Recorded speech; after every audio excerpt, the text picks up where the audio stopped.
Okay, so I'll start with a short anecdote from the Talmud, from the Gemara. And when it was told to people, people faint from hearing this story. But it's a story about fainting. Anyway, so and we'll see that it's very, very meaningful, whatever, for us, this story, but also like we're gonna try and understand what happened in this story. So there was this rabbi, his name was Reish Meislish, and he was also a Rosh Yeshiva, like also like a big guy, like a big scholar. And also he was a businessman. And what was he doing? He was dealing with wood. He was getting the wood cut. And so he had like a whole franchise of wood, and he would get the trees cut, and then he would get them transported on like this huge rafts, like whatever, to get them onto the rivers and transport all this wood to different cities and whatever. It was like a whole business of wood cut from trees. And once there was a terrible thing that happened, is that there was a huge merchandise of wood, and there was some type of big wind in the water, and everything fell apart and it got ruined. And it was a very big loss of money. And when they heard this, they had to let the owner of the business, like this rabbi, know what happened. And the family didn't know how to break the news to him, and whatever, it was really, really bad. And so they were like debating who's going to tell him and how we're going to tell him. And one student said, you know what, I know what I'm going to do. I have a very perfect way of telling him without him fainting. And the student goes to the rabbi, and this is what he tells him. He says, Rabbi, you know, it says that it says in the Talmud that a person is supposed to receive good news in the same way that he receives bad news. What does that mean? And he's asking the rabbi, what does it mean? How come it says that you should receive good news the same way you receive bad news, like with the same joy? Like you should receive with joy good news and bad news. And the rabbi says it's very simple. It means that you're supposed to be happy because everything is from heaven, everything is from God. So the student asked, so for example, if a huge merchandise of wood gets ruined and gets lost, and it's a very big loss, you're supposed to dance from joy? And the rabbi said, of course, you're supposed to dance from joy. And then there was quiet in the room, and everybody was like white, like, you know, scared of what's going to happen next. Is the rabbi gonna dance or is he gonna faint? And then the student says to the rabbi, okay, if so, then let's dance. And the rabbi hears this and he faints. So if now let's try to understand what's going on here. If the rabbi believes that you're supposed to dance from joy because everything is from heaven, why, when push comes to shove, the truth comes to the front, now he can't rejoice, he's fainting, he feels it? So we can try and explain this in two different ways. First, we see that it's not enough to just believe. You need to actually internalize what you're learning. Like, we need to feel it. Okay, it's possible that the rabbi knew that he's supposed to dance. He understood it. But when it came to actuality, when it came a moment of truth, he still knew that he's supposed to dance. But the hurt was so big, like it was real. And then he couldn't. He fainted because as much as he knew, it wasn't like inside of him. And this tells us that internalizing what we're learning, like we know that we're supposed to rejoice, even if it's something really bad news. We're supposed to rejoice and be happy and dance and everything. It tells us that we really, really like the internalizing, which is Chabad, Chokhmah bin Adad, which is like the idea of like understanding and internalizing it. like we're supposed to go through like a whole process of understanding it and internalizing until the point that when it comes to the moment of truth, we're actually going to be dancing. Like it's a very deep process. So that's one thing that might have happened to this rabbi. Second thing that could have happened is that even when we understand everything logically, even if everything makes sense, the instincts show up. Like the instinct, okay? As soon as some bad news comes, the instinct is to cry, the instinct is to faint. Like the instinct is so on the spot, the instinct acts. So it could be that if you would wait a few seconds and he would not act based on his instinct, but act based on his understanding, a few moments later, he would be able to dance. But on the spot, the first reaction, the instinct was fainting. What does this tell us? We're learning from this that even if it's something good, on the moment, okay, it doesn't mean that on the moment you're going to right away rejoice. It means that as much as in the beginning, the first stage, the instinct works, okay, because that's how we're human. But we need to realize that when the second moments, like after a little while, we're able to activate the understanding that things are good and it's coming from Hashem, and then he would be able to dance. Okay, so there's like two stages, but we need to give value to the fact that there's instincts. Anyway, so that was our introduction to get into what's happening, like how we're supposed to always be happy, even when there's terrible things that happen to us. Like we learned last time that it's important to be happy, but today we're going to start dealing with how can we be happy when there's so many problems and things that are disturbing the happiness that come on the way. How are we going to do it? So we're not going to cover this all today. This is, again, it's the next few chapters that deal with it. And it's going to talk about different types, we're going to talk about different obstacles to happiness. The obstacles are, first of all, the physical problems, like, all the challenges that we have. Also, there's the feelings of guilt that we have. Also, there's the war that's inside of us between the two souls. And then there's the disappointment, the self-disappointment, and so on that we have with ourselves. And then all the thoughts that are disturbing. All these things are disturbing us from getting to joy. So we're going to be dealing with all these in the next few chapters. Today, we're going to talk about the hidden goodness. The fact that sometimes on the outside, it looks like something bad, but really everything that comes from Hashem, everything is good. And we're going to see that sometimes, so a lot of times it's hidden goodness, and sometimes also it's on the outside, it looks like something really bad. So today we're going to start talking about all the physical problems, children, health, money, like whatever, all the physical problems. And we're also going to start dealing with the spiritual problems. Okay. So the question that we have is, how can we suffer, have problems, and be happy? Because we're supposed to be happy. We can't just dwell in our suffering. Okay. So we learned that it's important to be happy. Okay. And everybody wants to be happy. Okay. Just like we said, when a baby's happy naturally. Okay. But the problem is, as an adult, we're very aware of so many problems around us. We have a problem in the bank, problem with the social issues. Okay. We have problems with shalom bayit, whatever. There's a lot of different problems that could happen.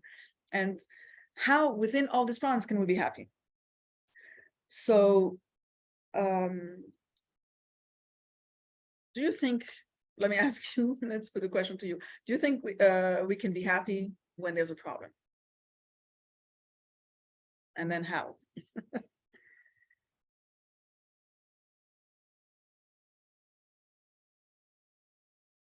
So typical responses would be like, okay, so let's look at what we do have. Let's have gratitude for the things that we do have. Let's look at the half cup full, like let's try and focus on the good.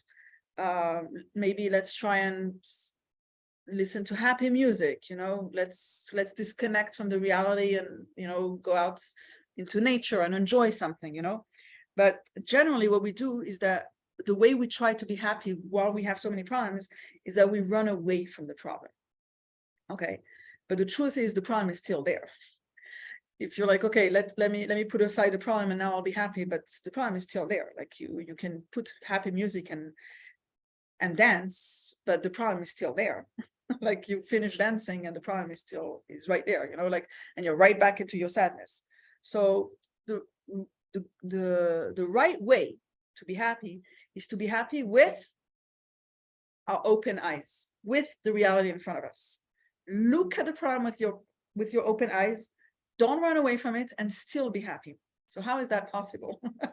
You're facing your problem right in front of you with big open eyes, and you're going to be happy. So we're going to see that. So we need to understand how Judaism looks at bad things that happen in our life.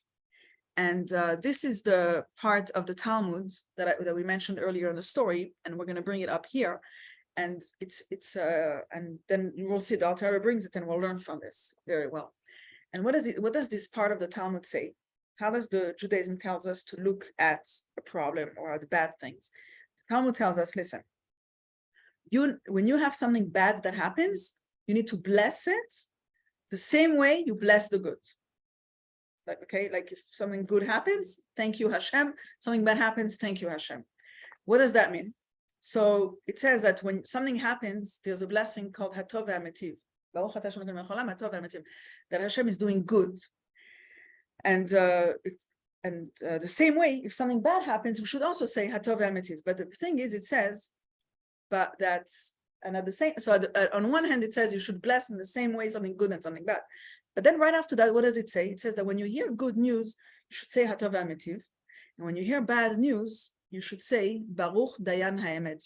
It's like the famous sentence we say when somebody passes away. We're supposed to say, blessed is a true judge. Blessed, so we don't say the same blessings for bad news and good news. There's a blessing for good news, Hatov V'Ametiv, and there's a blessing for bad news, which is Baruch Dayan Ha'emet. Blessed is a true judge. So the blessings are different. But then it says you should bless in the same way for the good and for the bad. There's a paradox over here. If you're supposed to bless in the same way for the good and the bad, why are the two blessings different? So in the Talmud over there, it says that it means that you should receive, internalize the bad with joy, with the same joy. Like inside of yourself, you should receive the bad with joy. So it's very, very hard to understand and internalize this piece of the Talmud, like that I just mentioned, okay? Like it says to receive the good and the bad the same way, with the same joy, but the blessings are different. So, so there's a paradox over here, okay? That's, you saw the paradox. On one hand, it's the same blessing, you should be the same happy, but on the other hand, it's different blessings. So we're gonna finish this part and see this question in the Tanya. He says, so the question that we have is, if it's bad news, how can you be happy? And if it's good news, why is the blessing different? So let me open the Tanya and I'll show you how it opens up today's parts.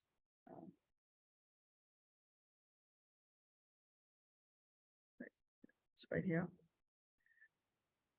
Okay. So he starts with the goal. The goal is, I'll tell you in English now. Sound advice has been offered by our sages. Okay, the sages tell us how to be happy on cleansing one's heart of all sadness and any trace of worry about mundane matters. Okay, that's the goal. Even a sadness or worry caused by the lack of such essentials as children, health, or livelihood. Okay, the goal is that we should have no sadness inside for no reason. Okay, we're supposed to just be happy and have no tiny drop of sadness. Okay, even if it's things that are really big in our life and really disturbing, like children, like health, and like livelihood. Okay, and then he brings this piece from the Talmud that we just mentioned. See, the advice is contained in the well-known saying of our sages: just as one recites a blessing for his good fortune, so must he also recite a blessing for misfortune. Okay, and then he continues. The Gemara explains that this does not mean that he recites the same blessing. The blessing in the case of misfortune is, blessed are you, the true judge. Rather, the implication is that one should accept misfortune with joy. The same like the joy in a visible and obvious good. Okay, so the conclusion here was that we should receive bad news with the same joy. Okay, so the question now is how? Like, how is that possible? Okay, so we're just starting with this paradox and we're saying how, like how, okay, so far there's no tools, no answers. It's just like, how are you supposed to receive bad news in the same way like good news? And how are you supposed to do this?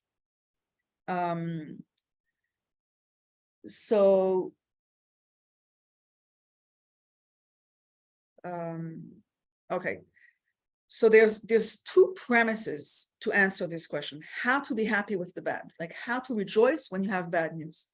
And there's going to be two foundations for that to get there. Now comes the tools. The first tool, the first premise that we need to know is that everything comes from Hashem. Everything that happens in the world, past, present, and future, everything comes from God. Okay, we know very well, we learned it, that the whole creation of the world is not something that happened once. It's something that Hashem continues to re-exist, like to reconstruct constantly. Okay, whatever Hashem created thousands of years ago, he's still making it happen and exist every single moment. Okay, how do we know that? Also, I think we learned it, is that everything that we create is made, it's yesh meyesh, like we take materials and we change them into different materials. But Hashem created something from nothing. So if it created something from nothing, he needs to constantly make it exist. It doesn't exist by itself. Okay, and we say it in the prayer, Hashem is constantly renewing everything that he created in the beginning of when he created the world. So since Hashem he remakes everything exist every single moment, it means that Hashem is controlling everything that happens in the world. Everything is hashgacha pratit. Everything is by divine providence. Everything Hashem watches and Hashem makes happen. Every single detail. There's nothing in the world that can move by itself without Hashem allowing it to move. Okay, so we have this first very important premises that everything is from Hashem. Everything, the good and the bad, everything is from Hashem. Everything is by God. Okay, you must, like, I hope it convinced you, but this is very, very important. This is number one. Everything that happens is from Hashem. Second thing is that Hashem is good. Okay, the fact that we exist is because Hashem.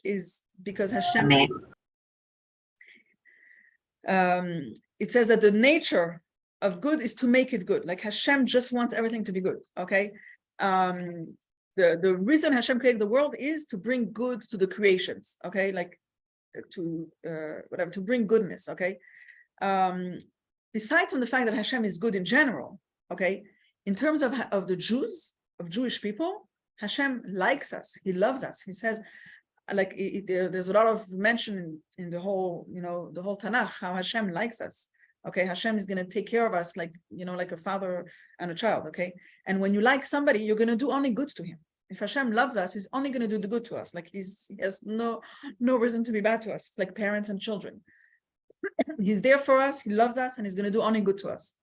Okay, now you have those two foundations, okay, those two premises, that everything is from Hashem and that Hashem is good. Okay, now you have one conclusion, that everything that happens is for the good. Okay, whether you see that it's good or not, it's still, everything is for the good. Everything is for the good. Okay, so I'm going to illustrate this with two famous stories, and you'll see that how they used those two premises, and how from just viewing it that way, that everything is from Hashem and Hashem is good, and they felt that everything was good, even though they were going through crazy suffering. The first one we're going to talk about is Yosef. Yosef was suffering from his brothers hated him, didn't take good care of him, and they dumped him in this pit with scorpions and snakes, and then he was sold as a stranger to these Arabs. And he lost his identity, his freedom, and then he goes into this house of Potiphar, which blames him for doing whatever. She basically ruined his name, and she put him in a jail, and he ends up in his jail. And over there, in jail, Yosef is not even sad; he's not upset, and he asks the other people that he meets in the jail, the butler and the baker. He's like, why are you so sad? Why is your face looking so bad? And which tells us that he was happy in jail, okay? And he couldn't understand why other people were sad in the jail. And when he's facing his brothers years later, instead of wanting to kill them, he's giving them food and taking care of them and helping them. How come? How come Yosef went through the worst and he's happy and everything? And it's very clear. It says it in the Torah. Yosef said, he said two sentences, and we'll see that that's how he lived. That everything is from Hashem and Hashem is good. He said to his brothers, you are not the one that sent me here in Egypt. Hashem did. He knew everything that happened here is all from Hashem. It's not from you humans. It's not from you, my brothers. It's not from you for selling me. It's not because of the wife of Potiphar. It's all from Hashem. You were just the messengers, that made that happen, but it's all from Hashem, number one. Secondly, he said, you thought about me bad, but Hashem took care of me for the good. So basically what he's saying is that since everything is from heaven, okay, therefore everything is for the good. And that's why I'm not upset at you at all. I'm not angry, and I'm not looking to take revenge. It's just all fine. So how did Joseph stay happy within this misery? By remembering that everything is from Hashem and that Hashem is good. Okay, that's story number one. Story number two is Rabbi Akiva. Rabbi Akiva, we know that he had a lot of suffering in his life. He actually even saw the temple being destroyed in front of him, and he laughed.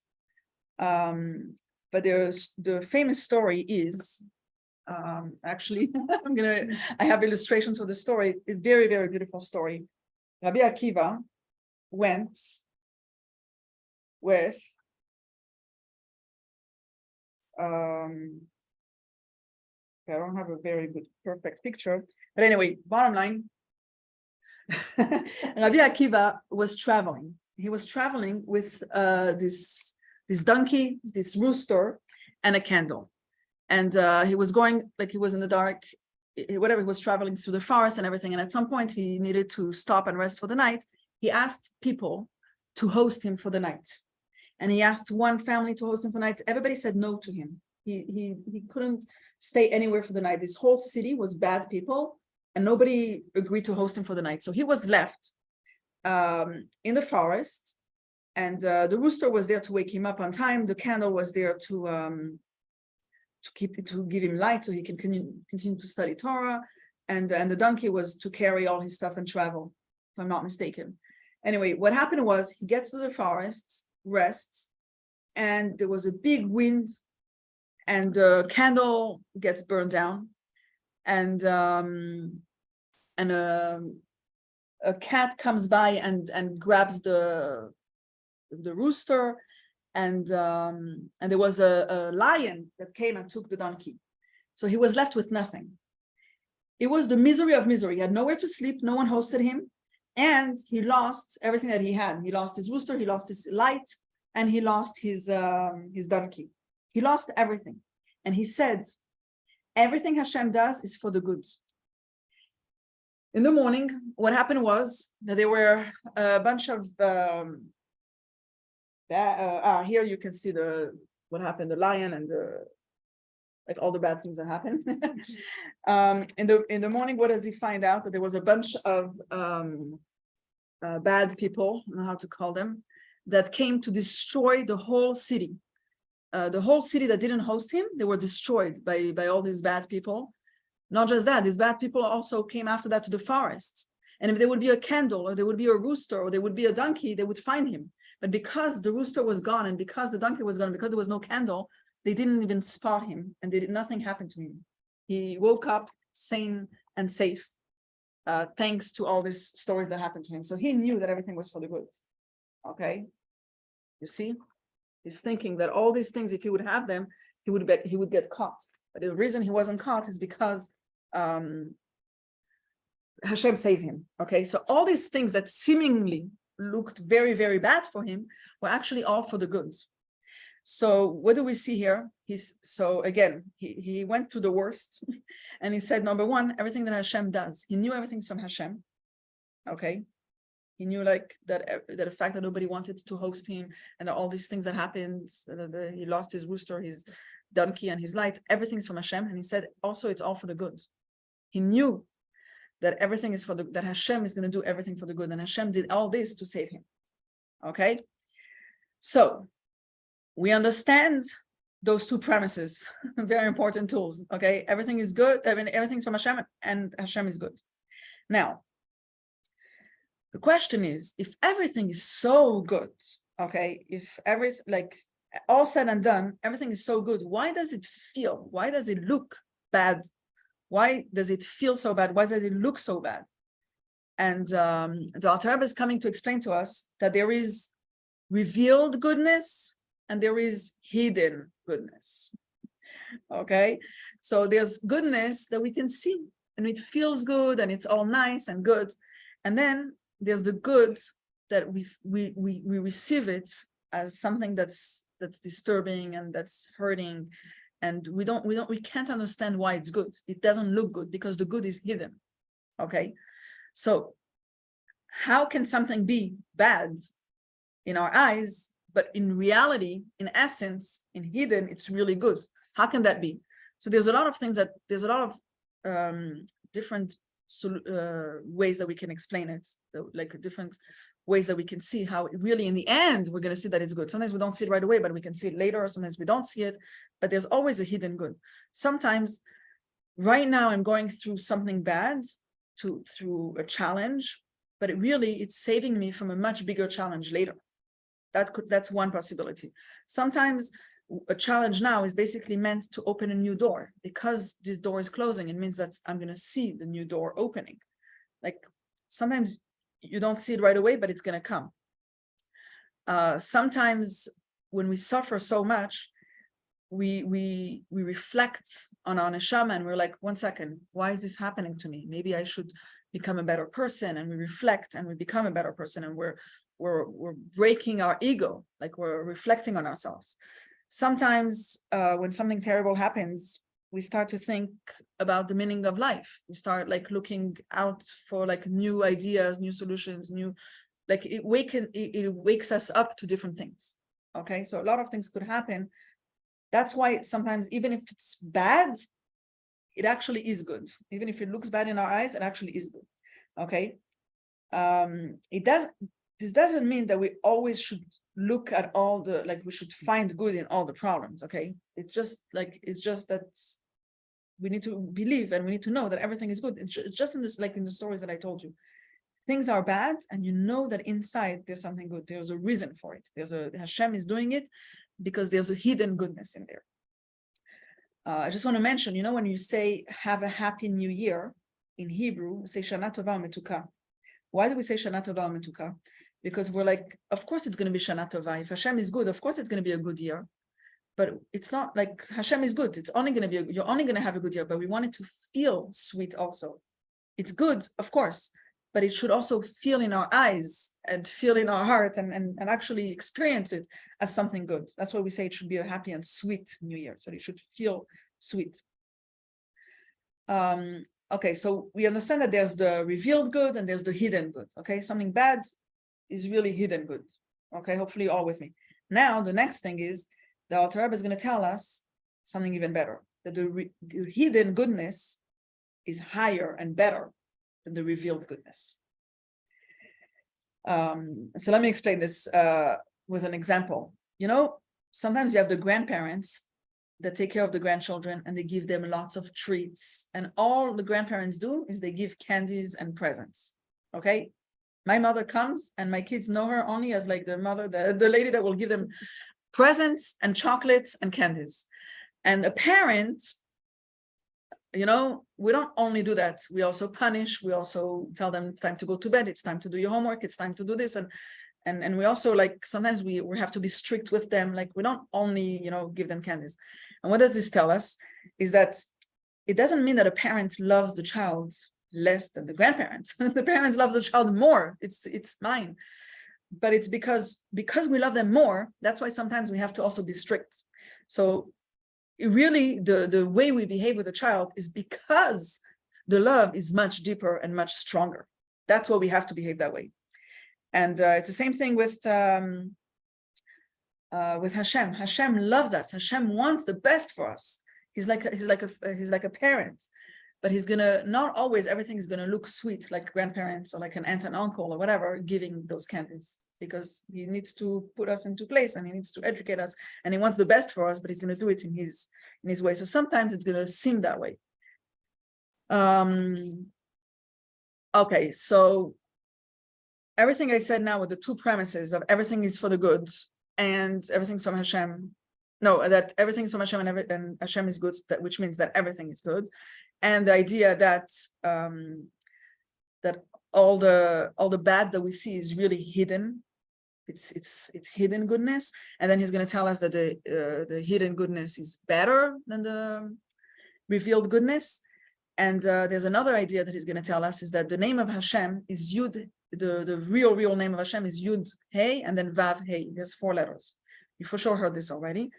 That name of Hashem, it's called Shem Havaya. So it says that the first 2 letters, Yud and Hey, are the source of the world of hidden goodness, the hidden goodness.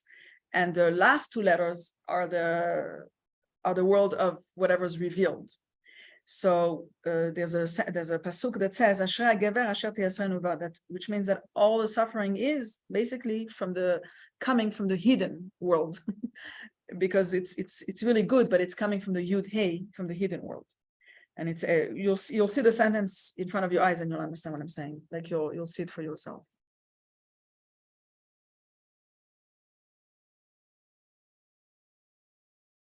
See, it says Gam Zu L'Tova.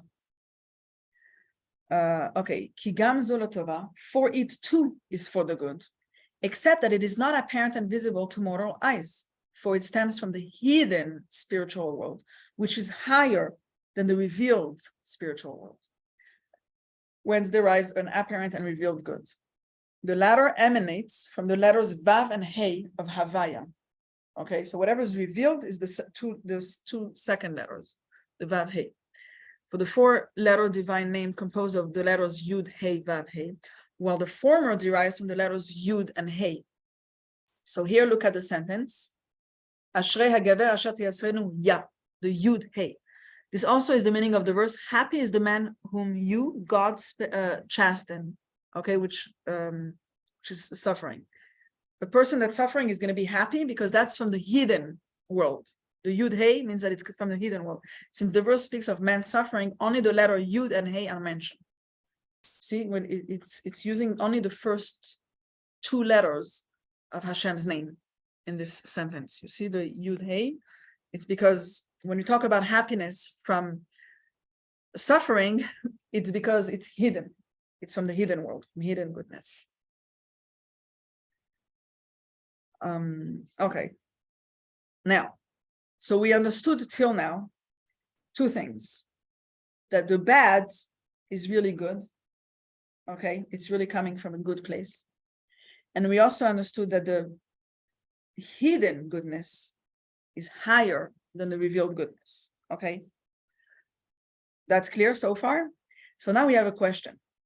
How come we still have a job to be happy from something bad? Like, why? If it's bad, be sad.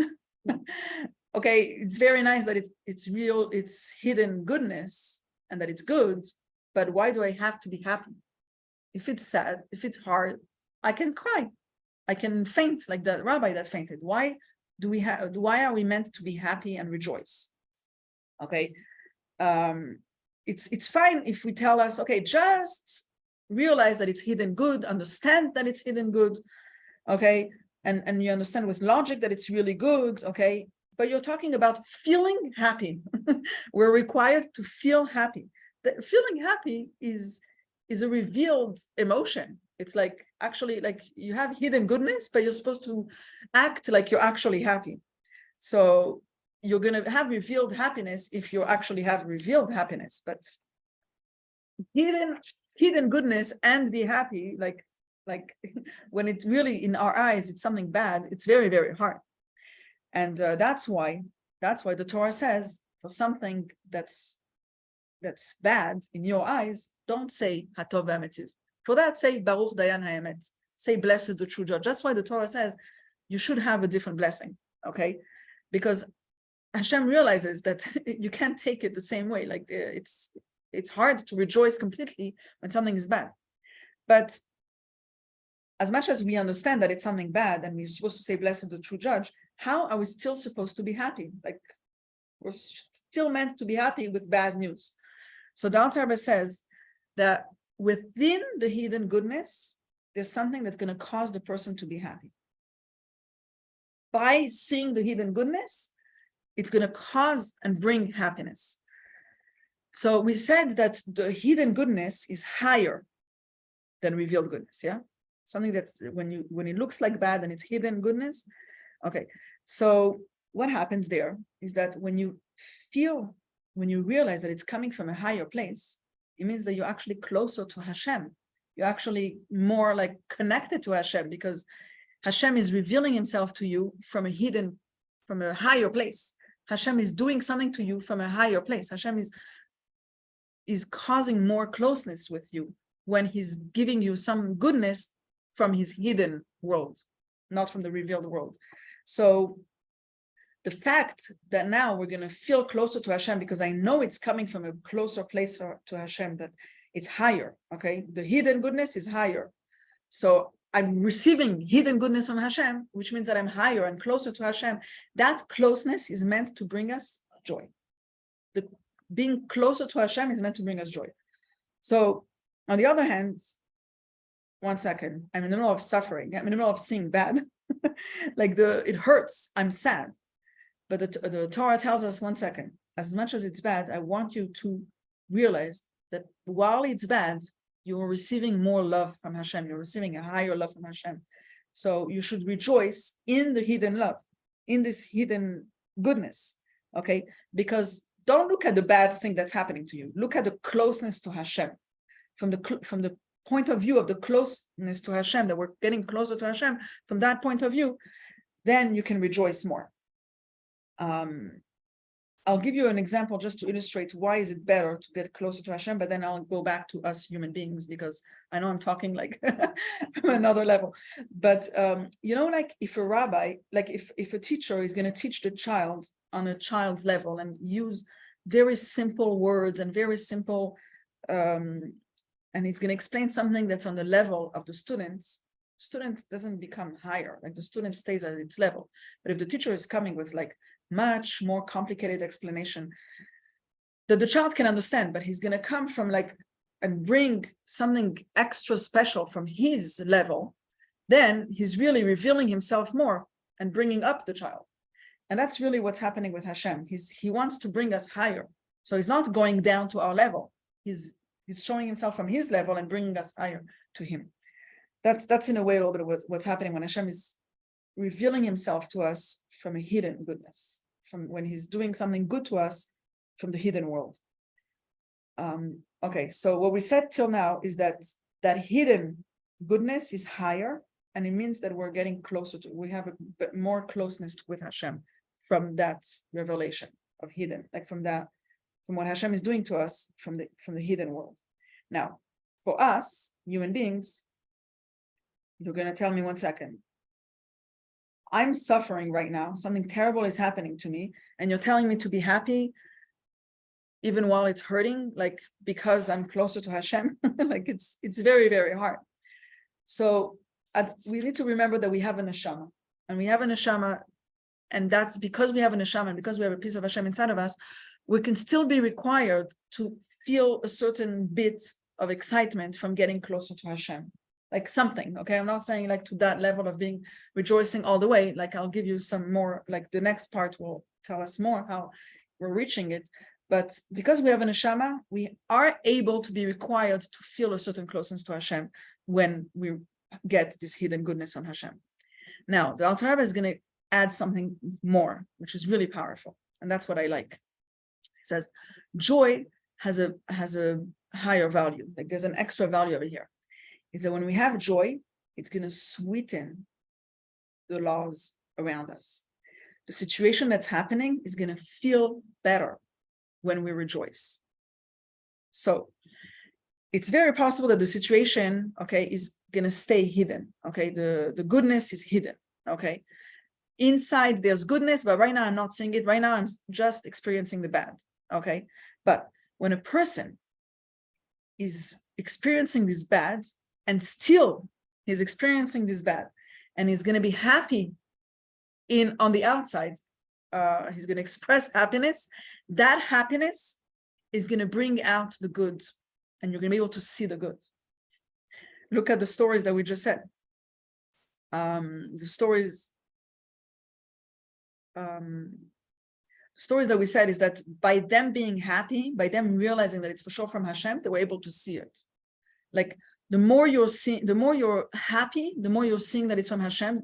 The act of being happy is going to create that you're going to see the goodness. That's what he's saying. Like it's going to create not just that you're going to see it, but that it's going to feel less suffering. That it's the fact that you're happy, the actual suffering is going to become less. The actual problem is going to become less. So sometimes it's going to happen right away. Sometimes it's going to happen a little bit later. But at some point, earlier or later, the fact that you were happy about it, the fact that you rejoice in that moment is going to create the goodness in it in a revealed way. It's going to bring the goodness in a revealed way. So the joy, being happy, is turning this goodness that's hidden into revealed. It's going to bring out the goodness in a revealed way. So the story that I said earlier with Nahum, with the Rabbi Akiva, okay, when they, in a revealed way, were happy, in a revealed way, they knew it's for the good, they right away, they were able to see on the spot why it happened and why it was good, okay? The fact that they were happy enabled them to see the goodness, okay? There's another amazing story. I guess I'll share it now. Another amazing story. You may have heard it. It's called Nahum Ish Gamzu. This man, he always said Gamzu Lotova. He always said this is for the good. You know the story? Okay, famous story. I'm just going to share it quickly. He was delegating on behalf of all the Jews to bring a present to the emperor. They prepared a massive box with lots and lots of jewelry. He collected lots of diamonds and different stuff to bring to the emperor. And he traveled with his box. And on the way, he slept. And these bad people opened the box, took out all the jewelry, and filled it up with sand, okay, without him knowing.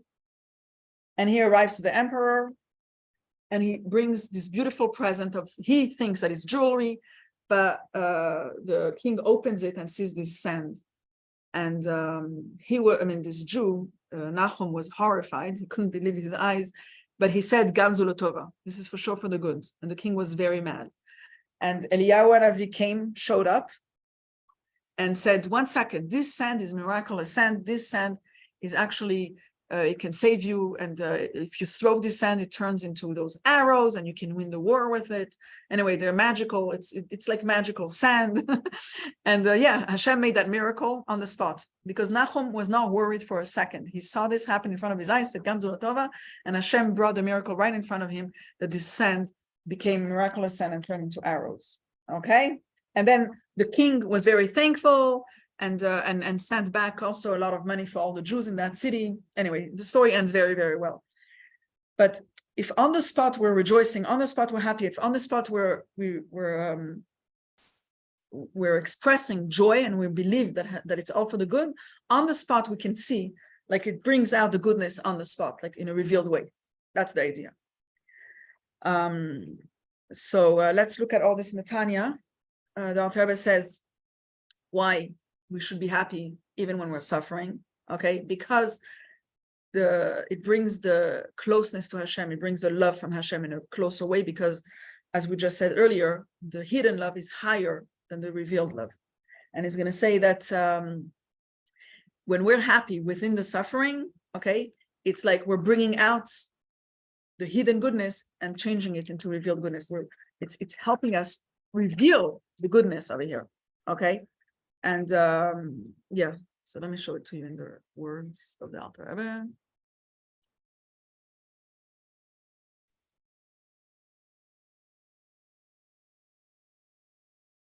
For this reason, our sages stated that the verse, "Those who love him shall be as the sun when it comes out in its might," refers to the reward of those who rejoice in their afflictions. For one's joy in affliction stems from the fact that being near to God is dearer to him than anything of the life of this world. As it is written, for your loving kindness is better than life. Now, the nearness to Hashem is infinitely greater and more sublime in the hidden world, for there the concealment of his power is lodged. And it is also written, the Most High abides in secrecy. Whenever it's hidden, it's like the highest.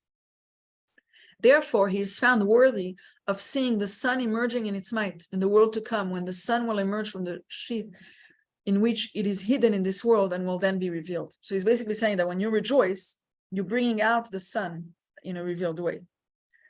This means that what is presently the hidden world will then be revealed, and it will shine forth and glow in a great and intense revelation upon all who seek refuge in him in this world, taking shelter in his shadow and the shadow of wisdom, which is presently in a state of shade as opposed to revealed light and goodness. They find shelter and refuge even in that which presents an external appearance of shade and darkness, whereas the light and goodness contained in it is concealed. Okay, this is sufficient explanation for the ones that understand what he's saying. Okay. So, I want to share a very cute story to illustrate this. There was, I think I mentioned this story already before. It's Rabbi Shmuel Munkis. His house burnt in fire. Okay, his house burned down, and there was nothing left. Everybody was like, they were sure that once they announced it to the owner, he's going to be in depression, and so they came to comfort him. And they come closer to him, and they see that he's dancing. He's all happy. He's all excited, and what is he dancing? He's singing Shelo Asani Goy. Thank God that Hashem didn't make you into a goy, into a non-Jew. Thank God I'm a Jew. And they're like, 1 second, didn't he? His house just burned down. What is he rejoicing over here? Why are you dancing? And he said, it's very simple.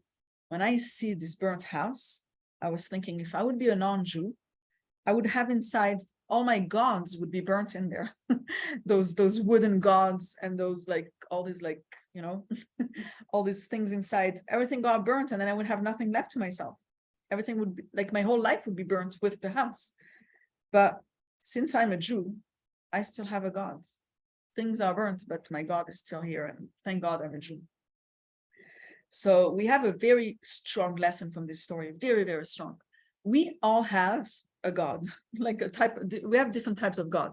Some people it's their car, some people it's their food, and some people it's it's their money, and some people it's their social status. Okay, everybody has something very, very important to him, and all these things they could get burnt. Okay, the car could go into an accident, the food can burn, the money can can get lost, even you can get hurt in the social. Everything can happen, and each one, if each one has this little mini God, whatever, and if we lose those, we can really go into a depression. But a Jew, all these physical things are not our gods. We have an actual God, like we have like an actual Hashem, and our joy comes from the fact that we have a God, that we have Torah and mitzvot. That's where our real joy comes from. Our real joy doesn't come from all these little gods that can get burnt down. Our joy is from Hashem. So because Torah and mitzvot is always there, and that's the main thing of our life, that can never be taken away. The meaning in our life can never be taken away. The important things in our life can't be taken away. And those things are bringing us joy. So even while we're suffering, we have those things still there. We still have a God, and we still have Torah and mitzvot. We still have meaning in our life, no matter what happens. A lot of things that happen are very physical and temporary.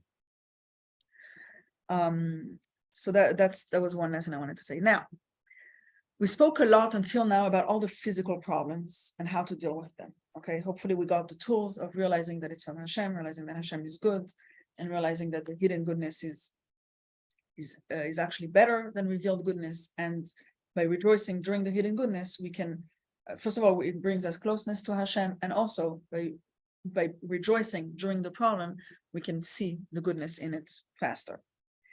Now we're going to go into the next section where it's going to start talking about spiritual problems. Okay, So, if the house burns down, this person can dance, but what happens if something inside of me, okay, if my spirituality, burns, like I can't continue dancing, like if something is hurting in my spirituality, in my soul, I'm not able to dance, okay? So sometimes we go around and we have very strong feelings of guilt, like that we carry around with us, and those, like, you can't just, like, it's much harder to deal with it, like, because you're going around with it, and you're going around with those heavy feelings. And the author is going to deal with this too, and a lot of this in the next few chapters. And so let's try to understand is what causes the person to feel guilty, and how are we going to be dealing with it? So when we say everything is for the good, that's only for the physical things. It's not for the spiritual things. The physical bad, the physical problems, that seem like a problem to us, they come from Hashem, and Hashem is all good, and that's like hidden goodness.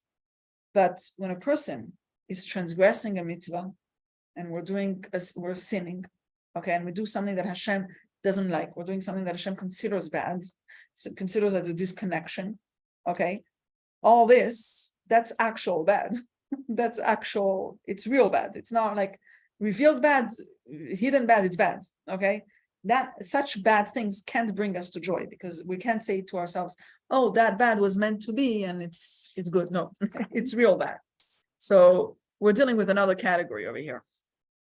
And that could happen a lot with people. I mean, it's with anybody, because we all sin a lot, but especially people that are choser b'tshuva, and they have a past life where they ate pork and they did a lot of bad things, and you carry it around with you, and it's very hard, and it bothers us, and it could be on the way of feeling happy and being like in a way you're a hypocrite. You're like, okay, I'm going to rejoice with Hashem, but in my past life I was doing all these sins, and it's like you're carrying it with you. So how can such a person that carries all these guilt feelings still be happy? Because happiness is for everybody and for every situation. So it can bring a person down, and we're saying, how is he still supposed to be happy, even with all these guilt feelings inside? So he's going to give us a very simple solution. The Alter Rebbe is giving us a very simple solution for that. He's like, okay, and it's not just for the guilt of the mitzvot, but we'll see with a lot of feelings that we have that are negative feelings, what do we do with all of them? That are all the negative feelings that we have that are stopping us from being happy. He says it's very simple. We need to make a time, a specific time for it. You make an appointment for it, okay? Okay, you must put a time for those feelings, okay? You can't just carry it all along everywhere with you. You put it aside and you're like, okay, I'll meet you at 7 o'clock and deal with you at 7 o'clock. Let's take an example of having a lot of pressure, okay? Like when we have a lot of, like, we're under a lot of pressure. And you have so much to do in your whole day and everything. So very simple. Take a paper, write down all the things that need to get done, okay? And some stuff that you're not able to do, you put them in a drawer, you put them in a box, and like, okay, I'll come back to you later, okay? Like we can't deal with everything in one shot. So you have to put things aside and say, okay, I'll deal with you later. You put it in a folder, you put it on the side. Okay, I'll come back to it tonight. I'll come back to it tomorrow. Now we do the same thing. We're supposed to do the same thing with anger. Okay, a person can be very, very angry with something, and sometimes it stops us from doing anything. Like it bothers us so much, it's with us all the time. So it's very important to say, okay, anger, please, let's put you aside. I'm going to do everything else, but I'll come back to it. As soon as we think about it, we get angry again. But we're able to put it aside and get other things done and come back to it at a certain time. And I'll tell you soon what we do when we come back to it. It's like, we're not just like coming back to it, but like we have to actually deal with it. But we can't just carry it around and not deal with it. We need to put it aside and come back with an appointment. That's what the Alter Rebbe is telling us here. And he says it's the same thing with all these guilt feelings, okay? You have to put aside, make an appointment, okay? It can be with yourself, but it can be also with the person. Like it can be with a friend, it can be with a mentor, with a rabbi, whatever. You make an appointment with it to deal with that problem, to deal with all these guilt feelings or whatever it is. So when you come to that moment, to that appointment, at the moment of the appointment, you actually deal with it very thoroughly. You think about it. all the way, like you think, why did I do it? And you regret it all the way. You remorse yourself. Like it's a true remorse, true tshuva.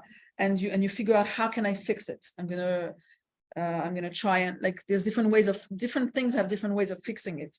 Ideas are to learn more about that topic, so I'm not gonna do this again, or I'm gonna help others in that area. Like if I was struggling with something, I'm going to help others to not struggle with it. Like if people, let's say, was struggling with addictions, then they're going to want to help other people to deal with those same addictions, because now he overcame it and now he can even help others. There's a lot of ways of like how we're going to work on a different problem that we have.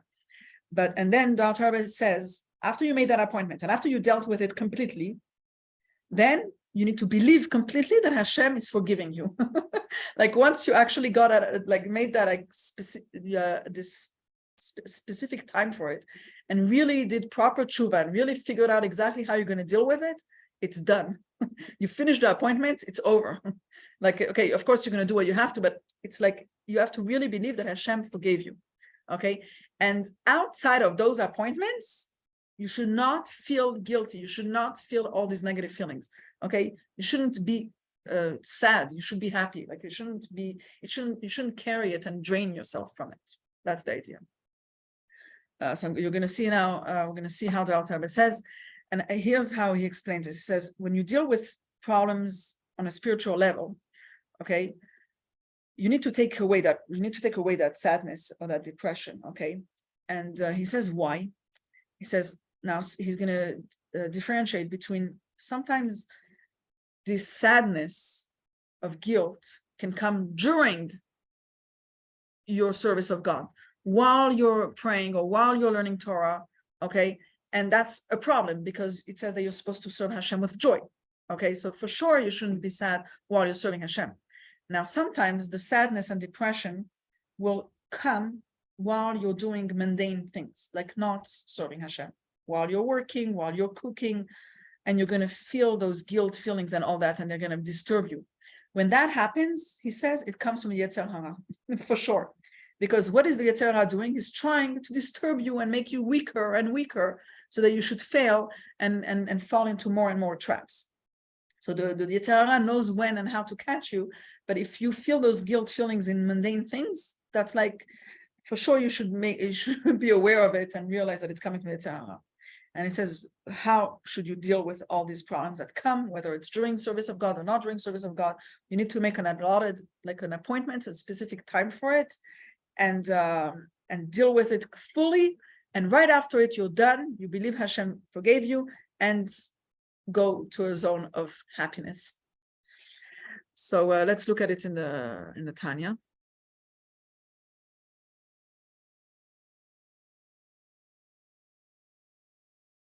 As for sadness connected with heavenly matters, okay, so that's when you're sad during service of God. One must seek ways and means. No, that's all the spiritual matters, okay? Well, now we're entering the new zone of spiritual problems. As for sadness connected with heavenly matters, one must seek ways and means of freeing oneself from it. That this applies to the time of one's divine service is self-evident, for one must serve God with joy and gladness of heart. So, of course, if you have sadness while serving Hashem, it's a problem and you have to deal with it, and because you're supposed to serve Hashem with happiness. But even one who is occupied in business and worldly affairs, should there descend upon him any sadness or anxiety about heavenly matters during these business affairs, it is certainly a trick of the evil inclination, which saddens him, ostensibly for spiritual reasons, in order to lure him afterwards into lusts, God forbid, as it is well known. Okay, like he's making him have desires, For if it were not so, that this depression is the doing of the Yetzer Hara, from where would a genuine sadness, one that is derived from love or fear of God, come to him in the midst of his business affairs? He's basically saying, for sure it's on the Yetzer Hara. Like, why would somebody have a problem while he's doing business? Whether the depression settles upon him during his service of God in Torah study or prayer, or when he's not engaged, thus, with his material affairs, this is what he should consider. Now, this is the solution. This is what you do when you have spiritual problems, no matter when it happens. Now, is not the proper time for genuine sadness, nor even for worry over grave sins, God forbid.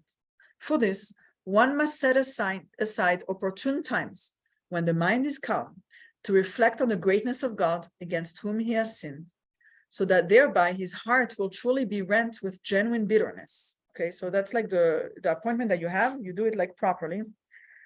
Bitterness, remorse, as opposed to depression. The former is alive and active, while the latter is resigned and dead. It is explained elsewhere when this time should be.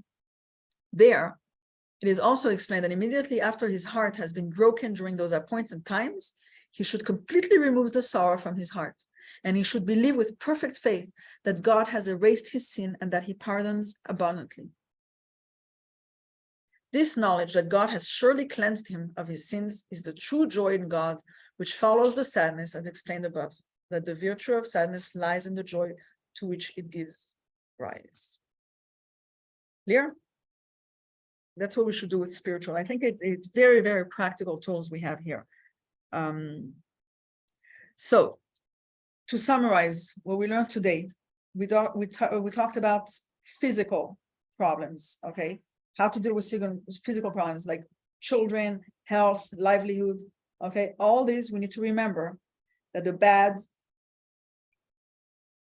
is revealed, okay? The bad that we see is revealed, but in actuality, it's hidden goodness, okay? That's because everything is from Hashem and Hashem is good, okay?